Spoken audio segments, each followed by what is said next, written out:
Alright guys, let me show you how to get basically immortal on any of the classes. It requires a channeled skill, which every class has a channeled skill. The one exception would be Necromancer's kinda sucks, but pretty much every single build will be able to achieve a really big bonus if you are looking for survivability in Season 6. So with the brand new Mythic Unique, it gives you the ability to make it so if you haven't attacked in the last 2 seconds, you gain stealth, which will give you a bunch of movement speed as well.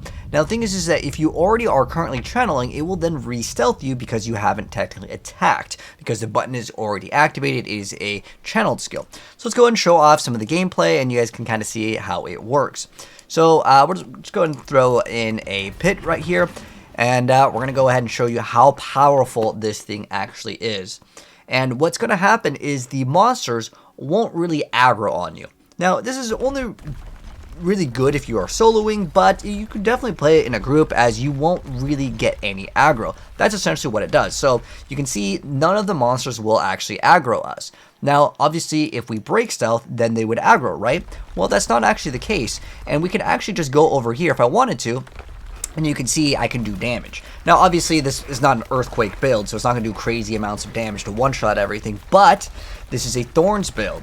So you can actually stealth and still deal damage and the monsters will not attack you. But there's a lot of different things that you can do. Whether that's to put in a rune word, like for example this one is giving us a couple different bonuses, but this is the one that's actually activating. So if you activate something while you are stealth, if it's something automatic, like let's say you're playing a minion necro, well if my minions attack while I'm holding perfectly still, that could work. The channeled skill for Necromancer does suck though, it's because it's a basic skill, but there could be a lot of other things that you can come up with. This is just kind of an early introduction to becoming immortal in the game. And I want to go ahead and put basically immortal because you can still die to, let's say, a trap, or if there is a boss attack that throws AoE on the ground, you could then still die. However, you will not take any damage in most situations because the monster will not have aggro on you. So let's go ahead and just kind of play this build, and you guys can kind of see the performance. So for a brief moment, it's actually, is it using the wrong skill for my whirlwind over here? Okay, there we go. Make sure that it's on dual wield on this build. So basically, we are going to unstealth. You can see it's not going to be able to attack us, but they may throw down some AoE. As long as you don't stay in the AoE, you're going to be fine. But you can see now we are stealth in whirlwind. And that is pretty OP because they can't do anything. Now, if I activate another skill, will that unstealth us? Briefly, it's kind of weird because with like Rogue, I'm channeling one skill, but like you can see the monsters, like the AI becomes broken. Look, they're not attacking us at all. So will this be patched? I don't know. But in order for me to deal damage, I do need to activate a shout every once in a while, so I will have to do that. Now, in that brief moment, you can be attacked, but you guys can probably get the concept, and pretty much that's what I wanted to go ahead and show off. Now, interestingly enough, it does work with multiple classes. It's not just like, oh, Barbarian Whirlwind. It actually behaves a little bit different on specifically the Dance of Knives, and I wanted to kind of test out the results on a few different things, and you can snapshot a lot of things with this item over here. So the Rogue has had a lot of snapshots, specifically any of the imbuements with the Dance of Knives. That's the newer skill. Let me go and show you guys it on Rogue so you guys can see it. It does work on multiple classes. I'm not going to make this video super long because it's basically kind of just explaining how it can work. And basically, you won't really take any damage, and this works well with the bosses as well, because the bosses are essentially the main thing that's going to maybe get you killed. Now, just a heads up, the pit bosses, the shadow bosses, those actually don't need to see you to attack, so those will just activate their effects just like on the battlefield. So those ones is where I guess the build technically wouldn't be able to like ignore those things because those are things on the ground. But just you can go to the corner and just wait those out if you really want to just become immortal.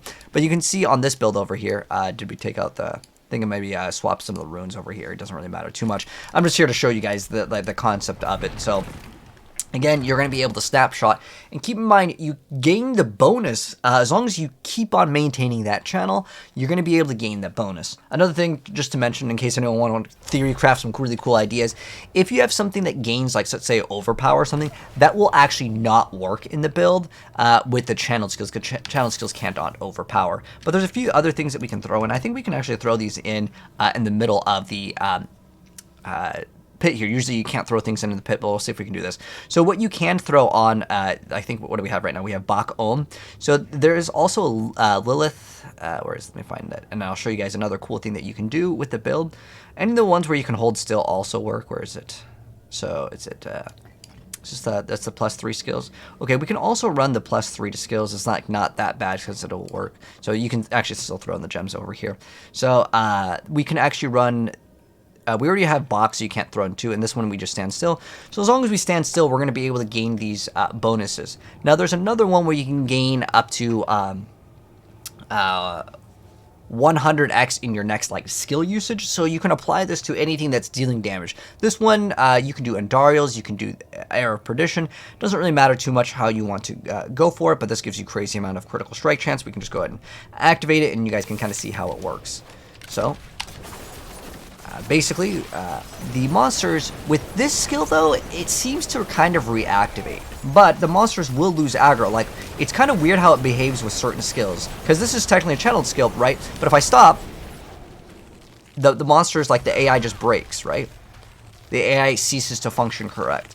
But if I do this, you can see that they will also attack. But again, it's a very interesting item. So who knows how far this will go in terms of how good it will actually be, but pretty much you will become immortal. Depending on the channeled skill, with the Barbarian one, that's it just loses all aggro completely. But with Dance of Knives, I'm not sure if because there is a poison imbuement that this is registering, but it seems to work good enough to the point where I was doing a bunch of pits with this to kind of test it out. And the pit boss in particular, he doesn't know what to do. It just literally sits there where is he? As if you haven't actually gone into the room. So yeah, this item, maybe they will patch this, I don't know, but let me know what else you can do with this thing. Now, what's interesting with this, it's the damage on next attack after entering stealth. Now, you can manually enter stealth with, let's say, concealment over here, and then with the rogue, there is a temper that you can throw on, which is, let me actually show you guys this so this video can make sense, because this is kind of just a earlier introduction to how broken we could potentially make this, right?